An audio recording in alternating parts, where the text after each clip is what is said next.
جب تک 279 خان کے ساتھ لگے ہوئے ہیں تو خان بچتا رہے گا. جیسے یہ ڈیجٹ نکلیں گے تو خان بچے گا. کرک راشی میں سے منگل نکل کے سنگ راشی میں چلا جائے گا جولائی میں، اور چلا گیا. لیکن ایک میری پیشن گوئی، بڑی وڈی پیشن گوئی ہے، وہ ان میں کیا ہے کہ جو بھی آپ کر لیں اگست supreme court, apex supreme court سے خان کے لیے ہوتا جائے گا. اب پی ڈی ایم ٹوٹے گی، اس میں سب سے پہلے پیپلز پارٹی نکلے گی. پیشن گوئی ہے بلاول بھٹو وزیر اعظم نہیں آ رہے، سنیا پیشن گوئی ہے محترمہ مریم نواز صاحبہ نہیں آ رہی. بسم اللہ الرحمن الرحیم. السلام علیکم ناظرین. رائل انٹرنیشنل پالمسٹ، اسٹرولوجر، نالج آف سات، نالج آف جفر کے ایکسپرٹ، سینئر ماہر قانون ایم اے شہزاد خان صاحب کے ساتھ ہم موجود ہیں، اور موجود لاہور میں نہیں ہیں جیسا کہ ماضی میں ہوتا رہا ہے. ہم موجود ہیں مری میں، مار روڈ کے اوپر ایم اے شہزاد خان صاحب کا آفس ہے جہاں پہ وہ سارا دن موجود ہوتے ہیں. یہاں پہ گرمیوں کا جو سیزن ہے خاص طور پہ وہ گزارنے کے لیے یہاں پہ آئے ہوئے ہیں، اور آپ لوگوں کے لیے آئے ہوئے ہیں. آپ لوگ یہاں آ کے ان سے مل بھی سکتے ہیں، ملاقات کر سکتے ہیں، اپنے ذائچے، اپنے ستارے، ان کا حال بھی جان سکتے ہیں. ایم اے شہزاد خان صاحب، سب سے پہلے السلام علیکم، کیسے ہیں؟ جی بسم اللہ وعلیکم السلام. اللہ پاک کا بڑا کرم، شکر ہے. خان صاحب، سب سے پہلا بنیادی بڑا اہم سوال ہر پاکستانی، اوورسیز پاکستانی جو جاننا چاہتے ہیں، وہ سوال ہے عمران خان صاحب سے متعلق. لوگ جاننا چاہتے ہیں کہ ہوگا کیا عمران خان کا، بن کیا رہا ہے خان صاحب کے ساتھ. اس حوالے سے ذرا سب سے پہلے بتائیں، پھر آگے چلتے ہیں. دیکھیں، میں نے بہت پیشن گوئیاں کی خان کے لیے، یہاں تک بھی کہا تھا کہ وہ ہتھ کھڑی نہیں بنی، خان تو خط ہو چکا ہے. وہ پچھلی باتوں میں ایسا تھا. ابھی ایک پیشن گوئی میں نے تھوڑے دن پہلے کی تھی کہ جو 4 تاریخ ہے 2023 کی جولائی میں، تو خان صاحب لوگوں نے پوچھا گرفتار ہوں گے کہ نہیں ہوں گے. میں نے کہا یار خان دے لکی نمبر کنے میں 2، 7 اور 9 لکی نمبر ہے، اور ہمیشہ اگر آپ دیکھیں خان کو ڈیٹس واپس گھوم کے آتی. اور ابھی تو ایک بڑا حیرت کی میں نے بیچ میں بات کی، میں قربانی میں بھی 2، 7، 9 تھا. ایسے ہی میں کہا 2 بکرے 7 حصے ادھر بیٹھے، میں کہا 2 تو 7 ادھر بیٹھے. لوگ کہتے ہیں یار یہ کیسے آتا ہے. اب جو کل کی جو ڈیٹ گزری تھی وہ 7/4 تھی. 7 اور 4 7 ایک اور ایک 2 لکی ہے. ابھی ایک نمبر اور آ رہا ہے 13 جولائی کو بھی ایک ڈیٹ ہے. بالکل ایسے 13 جولائی، 1 اور 3 4 اور 7 11 پھر تو کیا. یہ جب تک 279 خان کے ساتھ لگے ہوئے ہیں تو خان بچتا رہے گا. ٹھیک ہے، جیسے یہ ڈیجٹ نکلیں گے تو خان بچے گا. میں نے ایک بات اور کی تھی کہ کرک راشی میں سے منگل نکل کے سنگ راشی میں چلا جائے گا جولائی میں، اور چلا گیا. تو خیر جولائی کوئی اتنا سخت نہیں ہے کہ خان اس میں کوئی بھی گرفتار ہو، لیکن گرفتاری کے بادل منڈلاس ہو گئے. اس کو مائنس کرنے کے لیے تو سوچا گیا ہے، پلان بھی ہے، پورا ورک ہو چکا ہے. دبئی میں بھی آپ کو پتا ہے، وہ کہتے ہیں نا دلی سے گئی پٹنہ، پٹنہ سے گئی دلی، پھر بھی نہ ملا سجنا، ایسی کوئی بات تھی. تو وہ کبھی فلائٹ یو کے سے اڑتی ہے سعودیہ آتی ہے، سعودیہ سے اڑتی ہے یو کے جاتی ہے، یو کے سے اڑتی ہے پھر دبئی آئی ہوئی، اڑی نہیں وہاں سے. تو خیر ایک سسٹم تو لگا ہوا ہے، چلا ہوا ہے. القادر ٹرسٹ اور توشہ خانہ، یہ 2 ایسے کیسز ہیں جس میں خان کو لایا جا سکتا ہے، اس میں اس کو بچایا جا سکتا ہے. لیکن ایک میری پیشن گوئی، بڑی وڈی پیشن گوئی ہے، وہ ان میں کیا ہے کہ جو بھی آپ کر لیں اگست supreme court, apex supreme court سے خان کے لیے ہوتا جائے گا. یہ بات بھی ہے میری، یہ پیشن گوئی ہے میری. جی خان صاحب، توشہ خانہ کی آپ نے بات کی. کل توشہ خانہ کی جو ہے وہ اس معاملے کے اوپر بڑی اہم سماعت ہے. فیصلہ ہونا ہے کہ عمران خان صاحب کے اوپر فرد جرم عائد ہونی ہے یا نہیں ہونی. اسلام آباد ہائی کورٹ نے بھیجا ہوا ہے، پھر اعلیٰ عدلیہ آ جاتی ہے، انہوں نے واپس بھیجا کہ بھائی دوبارہ ڈیسائیڈ کریں کن گراؤنڈز کے اوپر جو ہے فرد جرم عائد ہونی ہے.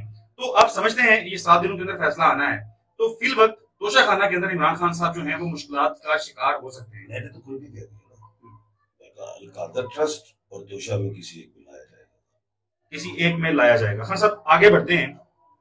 آپ نے پیشن گوئی کی تھی کہ حالات جو ہیں وہ ایسے بدلیں گے، تبدیل ہو جائیں گے. ایک ٹائم آئے گا کہ یہ جو حکومتی جماعتیں ہیں، پی ڈی ایم میں شامل جماعتیں ہیں، یہ عمران خان کے مخالفین ہیں، وہ دانتوں میں انگلیاں دے کے بیٹھ جائیں گے.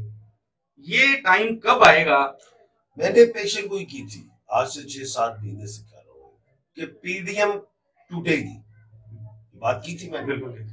اب پی ڈی ایم ٹوٹے گی، اس میں سب سے پہلے پیپلز پارٹی نکلے گی. اور آپ نے بلتستان میں بھی دیکھا، آپ نے کشمیر میں بھی دیکھا، ابھی تو اسلام آباد میں بھی باتیں چل رہی، اور ابھی دبئی میں جو پلاننگ ہے وہ اس میں زرداری صاحب کمزور پچ پہ.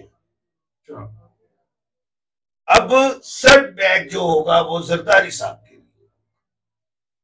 پیشن گوئی ہے بلاول بھٹو وزیر اعظم نہیں آ رہے، سنیا پیشن گوئی ہے محترمہ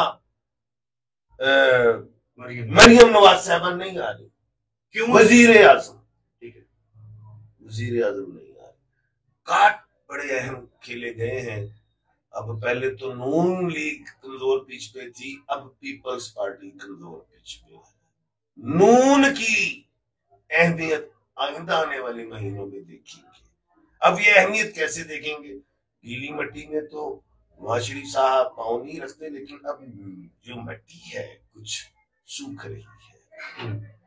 اب بات یہ ہے کہ نواز شریف صاحب کا مائیں گے. سوال ہے جی، اہم سوال ہے.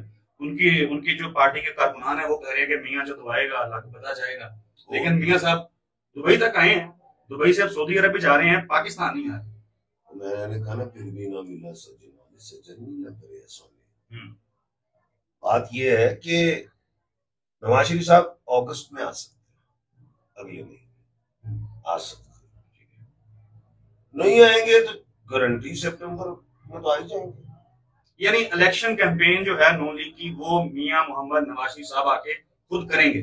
اب اگلا سوال کریں نا، کیا میاں صاحب الیکشن لڑیں گے کہ نہیں؟ ہاں بالکل، یہ سوال تو آگے بڑھیں گے. بتائیں ناظرین کے لیے بتائیں کہ الیکشن میاں صاحب لڑیں گے. قانون بنا کہ جی نااہلی ختم کر دو، نااہلی ختم 5 سال والی قانون ہے. آئین کو چھیڑو گے تو 2/3 میجورٹی چاہیے. قانون کی قانون. اب اگلی بات کیا ہے، میاں صاحب نے پتہ کتنے کیس، 3 بڑے اہم کیس ہیں، میکسیمم اس میں 10 سال سزا بھی، اور کروڑوں اور اربوں جرمانے بھی ہیں. بالکل. سب سے پہلے ان کو فیس کریں گے آگے. کیا ان کو فیس کریں گے؟ یعنی ان کو واپس آ کے لندن سے واپس آنے کے بعد میاں صاحب کو جیل جانا پڑے گا عدالتوں میں. اس میں ایک یہ چیز ہے، کوئی اگست سپریم کورٹ میں کوئی اپیل ڈال دیں، کوئی ایسی چیز، کوئی آرڈر سسپینڈ کروا سکتے ہیں، یہ بھی ہو سکتا ہے، ریلیف مل سکتا ہے. اچھا خان صاحب، آپ کہتے ہیں کہ عمران خان توشہ خانہ اور القادر ٹرسٹ کے اندر اگر نااہل ہو بھی جاتے ہیں تو اگر سپریم کورٹ سے ان کو ریلیف مل جائے گا. بہت سارے لوگ یہ میں نے ہمیشہ کہا ہے کہ جو جسٹس صاحبان ہوتے ہیں دستور کے محافظ، ضمیر کے مطابق، آئین کے مطابق فیصلے، ہمیشہ نچلی عدالتوں کے فیصلوں سے متضاد ہوتے ہیں. ان کے فیصلے پتہ ہے آپ؟ ہاں صاحب، ان کے فیصلے تو ہوتے ہیں، لیکن پنجاب میں الیکشن کا فیصلہ آیا، عمل درآمد ہی نہیں ہوا، کوئی کسی کو اکاؤنٹیبل نہیں ٹھہرایا گیا، تو لوگ بے چین ہے کہ بھائی فیصلوں پہ تو عمل درآمد ہی نہیں ہوتا. وہ تو اب اس کو اس طرح کہہ لیں نا، اپوزیشن لیڈر تو خان صاحب کو تو والی بات، مطلب اپوزیشن لیڈر سے جو بھی مذاکرات کر کے وہ جو الیکشنز جو بات ہے وہ اس میں کور کر دیں، اس کا کوئی حل نہیں رہے یدی وہ سارے اکٹھے ہو اس طرح کی بات ہے. اچھا آخری سوال اس ویڈیو کا، اور ایک اور بات ہے، اور میرے خیال سے قانون میں چینجنگ ہوئی، الیکشن کمیشن نے محل اپڈیٹ دے دی. جی نیا قانون بنا لیا گیا. جسٹس قاضی فائز اس طرح کور کر لیں گے. قاضی فائز عیسیٰ صاحب جو ہیں وہ چیف جسٹس بنیں گے. کیا ان کے آنے کے بعد بھی آپ سمجھتے ہیں کہ ستارے اور زائچے یا جفر کا جو علم ہے وہ یہ بتاتا ہے کہ عمران خان کو ریلیف مل جائے؟ 100% چلے جائے. ٹھیک ہے جی. میں نے کیا کہا ہے، جو جسٹس صاحب ہوتے ہیں نا، چیف جسٹس آئین کے محافظ ہوتے ہیں، جسٹس ساری آئین کی، جو چیف جسٹس آف پاکستان ہوتے ہیں ان کے پاس صرف ایک ایڈمنسٹریٹو پاور، باقی سارے جسٹس برابر ہوتے ہیں. کیا کہا؟ برابر ہوتے ہیں. ہاں جی، یہ قانون ہے. بہت بڑی بات ہے. جی بالکل ٹھیک ہے. احمد شہزاد خان صاحب، آپ کے وقت کا بہت شکریہ. ناظرین، اگلی ویڈیو میں آپ سے دوبارہ ملاقات ہوگی، تب تک کے لیے اللہ حافظ.